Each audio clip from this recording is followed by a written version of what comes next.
이스라엘 자손은 시내 광야를 떠나 바란 광야 바데스 가네아에 이르렀습니다. 신명기 1장 2절을 보면 호렙산에서 가데스 바네아까지 10하루길이라고 증거합니다. 어떤 학자는 호렙산이 시내산과 같은 의미라고 주장하기도 하고, 또 어떤 학자는 시내산에 여러 산봉우리가 있는데 그 중에 하나가 호렙산이다 그렇게 말합니다. 어쨌든 시내산과 호렙산은 거의 혼용되어서 사용됩니다. 그리고 그 앞이 바로 시내 광야죠. 그러니까 출발한 이스라엘 자손이 정상적으로 성인의 걸음으로 걸어갔다면 10하루 만에 도착할 수 있었습니다. 하지만 이스라엘 자손은 수백만 명이고 또 노약자와 그리고 어린 아이들 또 가축까지 있었기 때문에 10하루 만에 갈 수는 없었을 것입니다. 하지만 그 거리가 그리 먼 거리가 아니기 때문에 장정이 10하루 만에 갈 수 있는 거리이기 때문에 1년 이상 걸리고 그렇게 오래 시간이 걸리지는 않았을 것입니다. 성경의 여러 근거 구절들을 좀 추론해 보면 이스라엘 자손이 시내 광야를 출발할 때가 유대력으로 2월 20일입니다. 양력으로 따지면 4월에서 5월 사이지요. 그리고 가나안 정탐꾼들이 포도를 처음 익었을 때 따서 가져왔다라고 말하는데 포도가 처음 익을 즈음은 6월 말쯤이 됩니다. 그리고 정탐꾼들이 40일을 정탐했기 때문에 이런저런 것을 다 감안하면 이스라엘 자손이 시내 광야에서 바란 광야에 이르기까지 약 한 달 정도가 걸리지 않았나 생각이 듭니다. 이 기간 가운데는 미리암으로 인해서 하세롯에서 일주일을 머문 기간도 포함될 것입니다. 그러니까 정상적인 기간보다 좀 2배 이상 시간이 걸려서 바란 광야에 도착한 것입니다. 하나님은 이스라엘 자손이 바란 광야 바데스 가나에 도착했을 때 모세에게 12지파의 지휘관된 12명을 가나안 정탐자로 보내라 명하십니다. 여기 지휘관된 자들이 어떤 자들일까? 어떤 사람들은 지파장이다 그렇게 말합니다마는 성막 봉헌식 때 여호와께 예물을 드린 각 지파의 지파장들의 이름과 일치하지가 않습니다. 한 사람도 일치하지 않습니다. 그래서 어떤 사람은 지파장의 후계자들이다, 그들의 후계자들로 준비되었다 이렇게 말하고 있지만 이것도 정확하지 않습니다. 분명한 것은 12 정탐꾼들이 각 지파를 대표하는 지휘관들이었다는 것이죠. 그러니까 지혜와 능력이 출중했다는 것입니다. 그런데 모세가 이 12명의 정탐꾼을 보내면서 에브라임 지파의 그 출신을 호세아를 여호수아라 이름을 바꾸어 부릅니다. 호세아라는 이름은 구원자라는 의미인데요, 여호수아는 여호와는 구원자이시다 이런 뜻이죠. 이 히브리 민족에게 이름이 바뀐다는 것, 아브라함이 아브라함으로 바뀌어서 존귀한 아비가 열국의 아비가 되는 것, 그 이름대로 그 인생이 변화되는 것을 우리가 보게 되는데, 마찬가지로 모세가 이 호세아 이름을 여호수아로 바꾸어 부른 것은 그만큼 하나님의 구원에 이 여호수아가 쓰임 받을 것을 예언한 것이라 볼 수 있습니다. 실제로 여호수아는 이 정탐 이후에 모세의 수종자가 되죠. 그리고 모세를 이어서 이스라엘의 최고 지도자가 되어서 가나안 땅을 정복하는 일에 큰 공을 세우게 됩니다. 모세는 하나님의 명을 시행에 옮기면서 12 정탐꾼들에게 이렇게 명합니다. 너희는 세굣길로 행하여 산지로 올라가서 그 땅이 어떠한지 정탐하라. 곧 그 땅 거민이 강한지 약한지 많은지 적은지와 그들이 사는 땅이 좋은지 나쁜지와 사는 성읍이 진영인지 산성인지와 토지가 비옥한지 메마른지 나무가 있는지 없는지를 탐지하라. 담대하라. 또 그 땅의 실과를 가져오라. 모세는 가나안 거민들의 강함과 약함뿐 아니라 그 땅의 모든 정보를 요구했습니다. 사실 이 가나안 전쟁은 하나님이 직접 전쟁하신 것이 아니라 이스라엘 자손을 통하여 전쟁하는 것이기 때문에 실제로 전쟁을 치르는 사람은 이스라엘 자손입니다. 그러므로 이 전쟁의 기본되는 정보가 있어야 되겠죠. 그래서 그 정보를 수집하도록 하나님이 허락하신 것이고 또 명령하신 것입니다. 그리고 모세는 저들을 파송하면서 담대하라 그렇게 요구했는데 이것은 하나님이 명하신 것이기 때문에 하나님의 명을 따라 가나안 땅을 정탐할 때 하나님이 너희들을 보호하실 것이다. 그러니 두려워하지 말고 담대하라. 그렇게 말한 것입니다.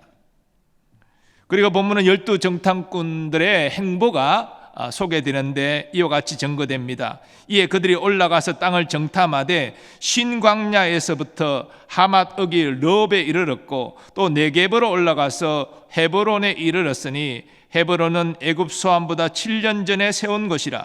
그곳에 아낙 자손 아이만과 세세와 달메가 있었더라. 바란 광야 가데스 바네아의 위치, 지도를 잠깐 보시면 그 위치에서 신광야, 그 다음에 네겝, 더 넘어서 헤브론으로 나아가는 이 가나안 정탐의 그 여정을 우리가 확인하게 됩니다. 이스라엘 12 정탐꾼들이 가나안을 정탐한 그 행보는 이 빨간 선으로 여러분이 참고하시면 도움이 될 것 같습니다. 그런데 이 본문의 기록자는 본문이라는 지명과 도시 이름이 실지하는 것임을 밝히기 위해서 22절에 이렇게 증가합니다. 헤브론은 애굽 소안보다 7년 전에 세운 곳이라. 헤브론은 아브라함 시대 이전부터 존재했는데 그 옛 이름은 기랏 아르바이고 해발 927m 고지에 있는 당시 널리 알려져 있는 고대 도시였습니다. 22절은 이 헤브론이 애굽 힉소스 왕조 때 수도로 사용된 소안보다 7년 전에 건설되었다, 이렇게 기록하고 있습니다. 이처럼 성경은 그리스 신화처럼 누군가의 상상에 의해서 지어낸 이야기가 아닙니다. 그 지명과 그 도시 이름이 역사적으로 실제했던 것입니다. 이 역사적 실제를 가지고 성경이 기록되었음을 우리는 분명히 이해해야 합니다. 12지파 정탐꾼은 40일 동안 정탐 활동을 성실하게 감당하였습니다. 그 땅의 실과를 가져오라는 모세의 명령에 따라서 에스골 골짜기에서 포도송이가 달린 가지를 베어 두 사람이 어깨에 메었습니다. 그리고 석류와 무화과를 따서 가져왔습니다. 에스골이라는 말이 포도송이라는 뜻인데요, 여기 에스골 골짜기에는 건기가 되면 다 시내가 마르죠. 하지만 땅 밑에는 수분이 남아있기 때문에 근처에는 포도 농사가 잘 되었습니다. 가나안의 포도는 매우 크고 풍성했기 때문에 장정 두 사람이 포도송이가 달린 가지를 막대기에 끼워서 어깨에 맬 정도나 되었습니다. 40일 동안 가나안 정탐을 잘 마친 정탐꾼들이 바란 광야 가데스 바네아에 이르러 모세와 아론과 온 회중에게 나와 그 땅의 과실을 보이며 이렇게 말합니다. 당신이 우리를 보낸 땅의 간적, 과연 그 땅에 젖과 꿀이 흐르는데 이것은 그 땅의 과실이니이다. 이것은 객관적인 보고입니다. 모든 정탐꾼들이 일치하는 보고입니다. 그런데 이어지는 10 정탐꾼의 보고부터 문제가 생깁니다. 그러나 그 땅 거주민은 강하고 성읍은 견고하고 힘이 클 뿐 아니라 거기서 아낙 자손을 보았으며, 이게 아낙 자손은 거인족을, 유명한 거인족을 의미합니다. 사실 이 보고도 거짓된 보고는 아니죠. 아낙 자손이 있었고 아낙 자손을 본 것은 사실입니다. 그러나 10 정탐꾼은 이 보고를 하면서 잔뜩 겁을 먹고 있습니다. 또 백성에게 두려움을 전달하고 있습니다. 그러한 사실은 갈렙의 보고를 받는 저들의 반응에서 나타납니다. 갈렙은 모세 앞에서 거인족이라는 말 때문에 동요하는 이스라엘 자손을 조용하게 하고 이렇게 이릅니다. 우리가 곧 올라가서 그 땅을 취하자. 능히 이기리라. 갈렙도 똑같이 정탐활동을 했는데 그는 거인족이 있다 할지라도 우리가 올라가서 싸우자. 능히 우리가 이기고 그 땅을 차지할 것이다. 이렇게 담대히 선포하고 있는 것입니다. 하지만 두려움에 사로잡힌 10명의 정탐꾼들은 이렇게 강하게 반발합니다. 우리는 능히 올라가서 그 백성을 치지 못하리라. 그들은 우리보다 강하니라. 싸우기도 전에 우리는 이기지 못한다, 이런 말을 하고 있습니다.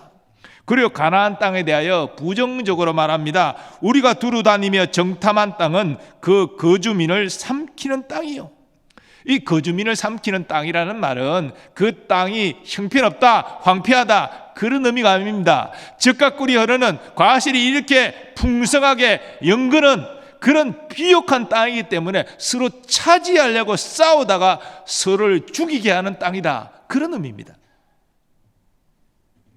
그리고 이어지는 열 정탐꾼들의 말은 저들이 완전히 겁먹었음을 알려줍니다. 거기서 본 모든 백성은 신장이 장대한 자들이며 거기서 네피림 후손인 아낙 자손의 거인들을 보았나니 우리는 스스로 보기에도 메뚜기 같으니 그들이 보기에도 그와 같았을 것이니라. 가나안 백성은 장대한 백성으로 말합니다. 그리고 자신들은 메뚜기 같은 하찮은 존재라고 말합니다. 그들도 우리를 그렇게 하찮은 존재로 우습게 여겼을 것이다 라고 자조 섞인 말을 하고 있습니다. 왜 10명의 정탐꾼들과 이 갈렙의 보고가 이렇게 차이가 나는 것입니까? 저들 모두 다 각 지파를 대표하는 지휘관들로서 나름대로 지혜와 능력이 출중한 사람들인데 어떻게 이렇게 상반된 보고가 나오는 것입니까? 결론적으로 말하면 믿음이 있고 없고의 차이입니다. 모세는 이 12 정탐꾼들을 선별해서 가나안 땅으로 보내면서 담대할 것을 요구했습니다. 하나님을 신뢰함으로 담대하라.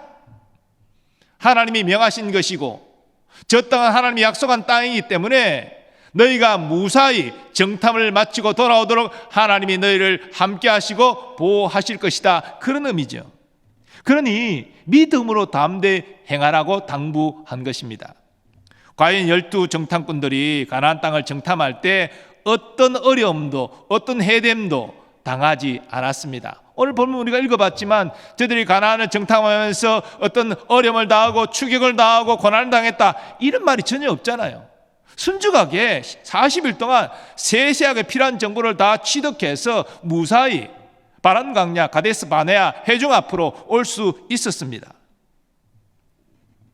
이런 사실을 통해서 저들은 하나님이 우리와 함께 하셨구나, 우리를 보호하셨구나, 무사히 이 땅 바란 광야로 돌아오게 하셨구나, 그걸 깨닫고 감사하며 하나님께 영광을 돌려야 마땅했습니다. 근데 본문을 씻어봐도 이 10 정탐꾼들은 감사하는 마음, 하나님께 영광 돌리는 자세 전혀 나타나지 않습니다. 오히려 가나안 땅에 대하여 부정적인 보고를 하고 잔뜩 겁을 먹고 이스라엘 백성까지도 겁먹게 하는 은사를 행하고 있습니다. 자신들이 본 가나안 거민들은 장대하고 거인족도 있고 우리는 메뚜기와 같이 보잘것없는, 그래서 싸워봐야 상대가 안 된다, 이런 말을 지금 하고 있는 것입니다. 이것은 하나님을 신뢰한 믿음이 전혀 보이지 않는 불신앙의 은사입니다. 반면에 갈렙의 말과 태도는 철저히 하나님을 신뢰하고 의지하는 믿음의 행위가 드러납니다. 갈렙은 10 정탐꾼들의 부정적인 보고를 듣고 두려워하고 요동하는 이스라엘 자손을 조용하게 했지요. 그리고 이렇게 선포했습니다. 우리가 곧 올라가서 그 땅을 취하자, 능히 이기리라. 갈렙이 이스라엘 자손에게 취할 것을 요구한 그 땅은 어떤 땅입니까? 하나님이 약속하신 땅, 젖과 꿀이 흐르는 바로 그 땅입니다.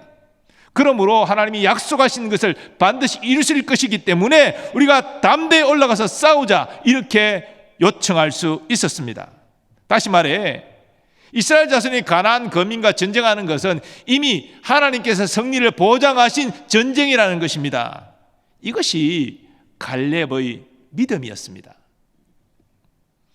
갈렙의 이러한 믿음의 자세는 출애굽하여 홍해 앞에 서 있는, 그리고 그 뒤에는 애국 군대가 추격해오는 이 절체절명의 상황 가운데 있었던 그 상황 속에서 취한 모세의 믿음의 자세와 같습니다. 사실 앞에는 건너갈 수 없는 홍해 바다가 가로막고 있고 뒤에는 애국 군대가 맹렬하게 추격해 오고 있는 이런 상황이라면 일반적인 경우 다 두려워하고 그리고 원망 불평의 말을 내쏟는 것이 사실은 정상적일 것입니다. 실제로 이스라엘 자손이 그러했습니다. 그들은 앞뒤가 막혀있는 이 상황 속에서 원망 불평의 말을 모세에게 쏟아놓습니다. 이스라엘 자손이 심히 두려워하여 여호와께 부르짖고 그들이 또 모세에게 이르되 애굽에 매장지가 없어서 당신이 우리를 이끌어내어 이 광야에서 죽게 하느냐? 어찌하여 당신이 우리를 애굽에서 이끌어내어 우리에게 이같이 하느냐? 우리가 애굽에서 당신에게 이런 말이 이것이 아니냐? 이러기를 우리를 내버려 두라. 우리가 애굽 사람을 섬길 것이라 하지 아니하더냐? 애굽 사람을 섬기는 것이 광야에서 죽는 것보다 낫겠노라. 저들은 하나님께 부르짖었지만 이것은 믿음의 기도가 아니었습니다. 두려움에 그냥 한탄하고 하소연했을 뿐입니다. 이스라엘 자손은 눈앞에 있는 절박한 상황만 바라봤습니다. 불과 얼마 전에, 며칠 전에 애굽에 10가지 재앙을 내리시고 이스라엘 자손을 광야로 나아가도록 바로가 항복하고 허락한 이 모든 일을 주도하신 하나님을 생각하지 않았습니다. 또 홍해 앞까지 오기까지 구름기둥 불기둥으로 앞서서 우리를 인도하신 하나님을 생각하지 않았습니다. 단순히 앞에는 홍해 바다가 가로막혀 있고 뒤에는 애국 군대가 추격하고 있으니 우리가 이 광야에서 다 쓰러져 죽겠구나, 이런 어떤 두려움에 사로잡혀 원망 불평의 말을 쏟아냈을 뿐입니다. 하지만 모세는 달랐습니다. 모세는 하나님을 신뢰하는 믿음으로 먼저 이스라엘 자손에게 이렇게 담대히 선포합니다.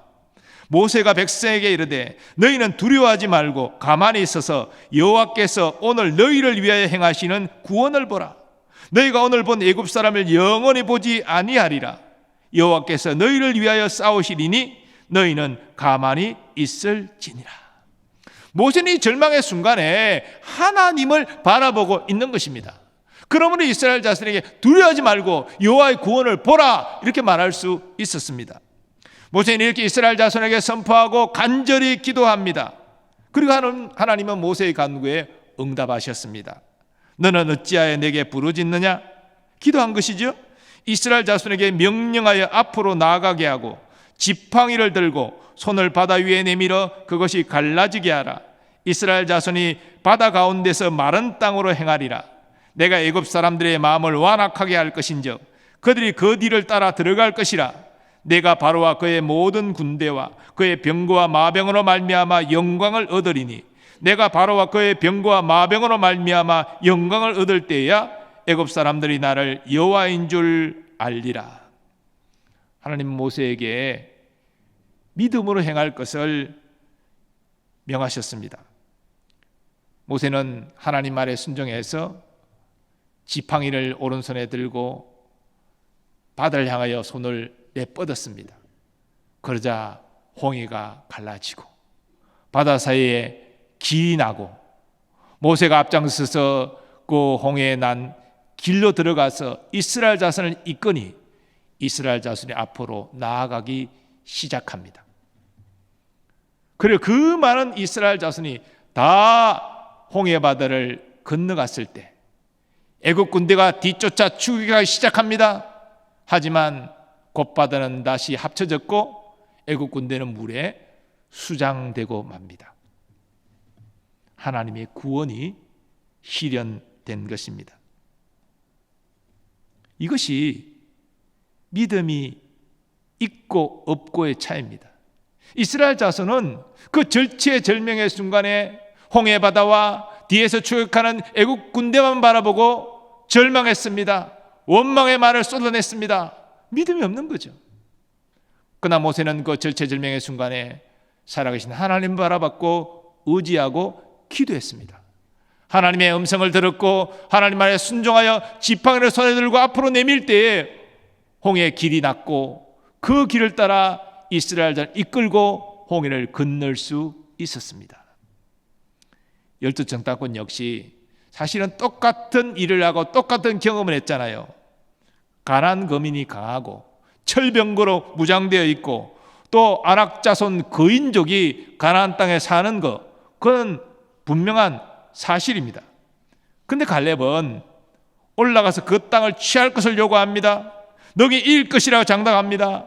반면에 10명의 정탐꾼들은 이기지 못한다. 그들은 장대하고 우리는 메뚜기와 같다, 이렇게 말하고 있습니다. 이것이 역시 믿음이 있고 없고의 차이인 것이죠. 믿음이 없거나 또 연약한 사람은 어떤 문제를 만날 때에 눈에 보이는 것만으로 생각하고 판단합니다. 지극히 인간적인 생각으로 판단하고 행동합니다. 오늘 본문에 10명의 정탐꾼들은 10지파를 대표하는 지혜와 능력이 출중하다고 인정받은 지휘관들입니다. 그러나 이 중요한 순간에 저들은 하나님을 바라보지 않고 눈앞에 보이는 가나안 거민들의 장대함과 그들의 철병거와 안악자석 거인족만을 생각하고 두려움에 사로잡혔습니다. 그래서 싸워봐야 우리가 못 이기니, 메뚜기 같은 우리가 어떻게 그 장대한 자와 싸워 이길 수 있겠느냐, 이렇게 보고했고, 그래서 이스라엘 자손에게 두려움을 주게 된 것입니다. 그러나 믿음의 사람은 눈에 보이는 것만으로 판단하지 않습니다. 눈에 보이는 것을 참고하지만 결정적인 순간에 저들이 판단의 핵심은 눈에 보이지 않으시는 하나님이신 것이죠. 믿음의 사람은 하나님을 신뢰하고 의지하고 모든 상황에 하나님의 도우심을 적용하여서 판단하고 행동합니다. 그리고 그들은 하나님의 약속 말씀을 붙잡고 믿음으로 나아갑니다. 여호수아와 갈렙이 그와 같이 믿음으로 행했다는 것입니다. 신약의 히브리서 기자는 믿음으로 행하는 것의 중요성을 이렇게 강조하여 증거하였습니다. 믿음이 없이는 하나님을 기쁘시게 하지 못하나니 하나님께 나아가는 자는 반드시 그가 계신 것과 또한 그가 자기를 찾는 자들에게 상 주시는 이심을 믿어야 할지니라. 우리는 예수님을 주로 믿어 구원받았습니다. 그런데 믿음은 우리 구원에 필요한 것이 아닙니다. 구원받은 자의 삶에도 우리의 믿음이 필요합니다. 하나님을 신뢰하고 의지하고 그 말씀의 약속을 붙잡고 순종하는 것, 이것이 믿음으로 행하는 것입니다. 삶의 문제에 믿음을 적용하지 못하는 사람은 하나님을 기쁘시게 할 수 없습니다. 하나님의 상을 받을 자격이 없는 것이지요. 사랑하는 교우 여러분, 여러분의 삶에 어떤 고난과 어떤 어려움이 있습니까? 우리 인생에 고난이 없고 어려움이 없으면 참 좋겠지만 그런 인생은 없잖아요. 잠시 고난이 없고 평안하고 행복한 것 같지만 얼마 지나지 않으면 인생에 또 예기치 못한 고난이 찾아오고 어려움이 찾아오는 것이 우리 인생 아니겠습니까? 하나님이 이런 고난을 허락하심으로 말미암아 우리의 믿음을 연단하여 가시는 것입니다. 더 성숙한 믿음으로 성장시켜 가시는 것입니다. 그러므로 삶의 문제를 만났을 때 하나님을 신뢰하고 의지하는 믿음을 발휘할 때입니다. 모세처럼 믿음으로 기도해야 될 때입니다. 갈렙처럼 하나님의 약속을 의지하고 담대히 나아가야 할 때입니다. 우리는 우리 눈앞에 있는 문제 때문에 두려워하고 절망하고 좌절해서는 안 됩니다. 하나님이 내게 주신 믿음을 삶의 문제에 적용하고 그래서 믿음을 행하는 하나님의 사람들이 되시기를 축복합니다. 앞에 제가 모세가 앞에 홍해가 가로막혀 있고 뒤에 애국 군대가 추격하는 가운데 모세의 믿음의 행동을 말씀을 드렸습니다마는 사실 모세는 겁을 잔뜩 집어먹고 모세에게 원망의 말을 쏟아놓는 이스라엘 자손에게 두려워하지 말고 여호와의 구원을 보라 이렇게 선포했잖아요. 그런데 모세가 하나님이 어떻게 이스라엘 자손을 구원할 것인지 그때 알았을까요? 몰랐습니다. 홍해가 갈라지고 그 새롭게 난 길로 이스라엘 자손이 건너감으로 말미암아 무사히 저 건너편으로 바다 건너편으로 가고 그리고 홍해에 난 그 길로 뒤따라 추격한 애국 군대는 다 물이 합쳐짐으로 몰살당할 것을 모세는 몰랐습니다. 아니 하나님이 모세에게 말씀하시기 전까지 홍해가 갈라져 길이 날 것도 몰랐어요. 그런데 어떻게 두려워하지 말고 여호와의 구원을 보라 이렇게 담대히 말할 수 있었을까요? 바로 문제를 만났지만 문제를 보지 않고 문제 뒤에 살아서 역사하신 하나님을 믿음으로 바라봤기 때문입니다. 그 하나님을 의지했기 때문입니다. 그 하나님을 삶의 문제에 초청해서 삶의 문제에 적용했기 때문에 나는 하나님이 어떻게 너희들을 구원할지 알지 못하지만 호렙산에서 나를 부르시고 나를 통하여 애굽의 10가지 재앙을 내리시고 구름기둥 불기둥으로 너희를 여기까지 인도하신 여호와시라면 너희를 반드시 구원하실 것이다. 그러니 두어하지 말고 여호와의 구원을 보라. 이렇게 선포할 수 있었던 것입니다. 이것이 바로 믿음으로 행하는 것이죠. 그리고 우리는 앞에 살펴본 대로 그 모세의 믿음대로 하나님이 이스라엘 자손을 구원해 주신 것을 잘 알고 있습니다. 사랑하는 여러분, 하나님은 우리에게 구원의 은혜만 베푸시고 삶의 문제는 관여하지 않고 그 문제는 네가 알아서 해라. 내가 너를 구원하여 줬으면 됐지. 뭐 삶의 문제까지 나에게 도움을 요청하느냐. 이러시는 분이 아니에요. 하나님의 자녀를 외면치 않으십니다. 독생자의 핏값으로 하나님의 것으로 삼으신 그 하나님은 자녀와 함께 하시고 자녀를 보호하시고 인도하시고 승리케 하십니다. 그러므로 문제를 바라보지 마시고 문제 넘어 역사하시는 하나님을 바라보고 의지하는 여러분 되시기를 바랍니다. 그래 문제 가운데 하나님이 우리에게 믿음 보이기를 원하신다는 사실을 기억하셔서 그 하나님을 바라보시고 찾으시고 의지하시는 여러분 되시기 바랍니다. 또한 믿음으로 기도하여 하나님을 초청하시기 바랍니다. 그 하나님의 삶의 문제에 도움을 주실 것을 신뢰하면서 구체적으로 하나님, 나의 문제 가운데 하나님께서 이런 도움을 주시기를 원합니다. 그렇게 하려는 여러분 되시기를 바랍니다. 그리고 갈렙처럼 때로는 자신에게, 때로는 믿음의 지체들에게 이렇게 담대히 선포하시기를 바랍니다. 우리가 곧 올라가서 그 땅을 취하자. 능히 이기리라. 이 말은 갈렙 자신에게도 선포하는 말씀이지만 두려워 떨고 있고 원망불평하는 이스라엘 자손에게 선포하는 말씀입니다. 왜 우리가 담대히 행할 수 없느냐? 저 땅은 하나님이 약속하신 땅이고 하나님 우리에게 약속하신 땅이기 때문에 우리가 순종하여 올라가서 싸우면 하나님이 함께 하심으로 우리는 능히 저들을 이기고 그 땅을 차지할 수 있다. 이 갈렙의 믿음 아니었습니까? 사랑하는 여러분, 여기서 우리가 공동체의 중요성을 느낄 수 있습니다. 우리는 나 혼자만 믿음으로 행하고 나 혼자만 믿음으로 하나님의 역사를 경험하고 문제를 해결하고 그렇게 부름받은 것이 아닙니다. 우리는 교회라는 공동체를 통하여 서로에게 믿음의 선한 영향력을 미치는 그런 존재로 하나님의 부르심을 받았습니다. 때로는 문제 가운데 낙심하고 절망해 있는 사람을 위하여 기도하면서 우리가 같이 이 문제를 두고 하나님께 기도하자.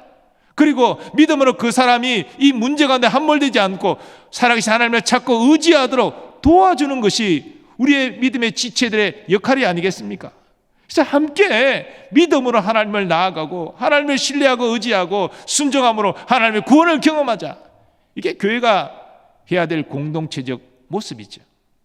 그리고 그렇게 우리가 건면하고 나아갈 때 때로는 내가 삶의 문제에 허덕이면서 하나님을 바라보지 못하고 문제에 함몰되어 근심, 걱정, 낙심, 절망 이런 가운데 있을 때 누군가 와서 같이 기도하자. 우리가 하나님을 바라보고 의지하자. 하나님 우리를 버리지 않고 반드시 선한 길로 인도하여 주시고 역사해 주실 것이다. 이렇게 해서 나를 믿음을 깨워주고 함께 하나님을 바라보게 하는 그런 도움을 또 받을 수 있지 않겠습니까? 이게 우리 구역에서 소그룹에서 우리 교회 안에서 이뤄내야 될 거룩한 역사가 아니겠습니까? 사랑하는 여러분, 하나님은 우리가 삶의 문제를 만날 때 믿음으로 하나님을 바라보고 의지하기를 원하십니다. 우리가 문제를 바라보고 문제에 함몰되어 두려움과 걱정과 근심과 절망 좌절에 빠지기를 결코 원치 아니하시는 것입니다. 삶의 문제 가운데 지금 우리의 시선은 어디를 향하고 있습니까? 문제 자체입니까? 아니면 문제 넘어 계신 살아계신 하나님입니까? 하나님 우리 모두가 삶에 어떤 문제를 만나든지 간에 그 문제 때문에 좌절하고 절망하고 낙심하고 절망하는 것이 아니라 그 문제를 우리에게 허락해 주셨지만 그 문제를 극복함으로 더 좋은 것을 주시고자 하시는 하나님을 바라보고 신뢰하고 의지하는 믿음을 행하기를 원하십니다. 그리고 그 문제를 우리가 만난 것에 오히려 우리의 믿음이 성장되게 되고 또 문제를 통하여서 더 좋으신 하나님의 역사를 경험함으로 말미암아 우리에 하여금 더 좋은 것을 누리게 하시는 하나님을 만나기를 원하십니다. 오늘 말씀을 통해서 우리의 시선이 지금 문제 가운데 어디를 향하고 있는지를 점검하시고 오늘 갈렙과 또 모세를 통하여 하나님이 우리에게 말씀하신 대로 살아계신 하나님을 신뢰하고 바라보고 의지하고 순종하는 믿음으로 승리하는 우리 모두 되기를 간절히 소망합니다. 아버지 하나님, 삶의 문제 가운데 우리의 시선을 문제에 두지 않게 하시고 살아계신 하나님 찾고 의지하게 하여 주셔서 하나님의 구원과 하나님의 역사하심을 우리의 삶 가운데 경험하고 누림으로 하나님께 큰 감사와 영광 돌리게 하여 주옵소서. 예수님의 존귀하신 이름으로 기원하옵나이다. 아멘.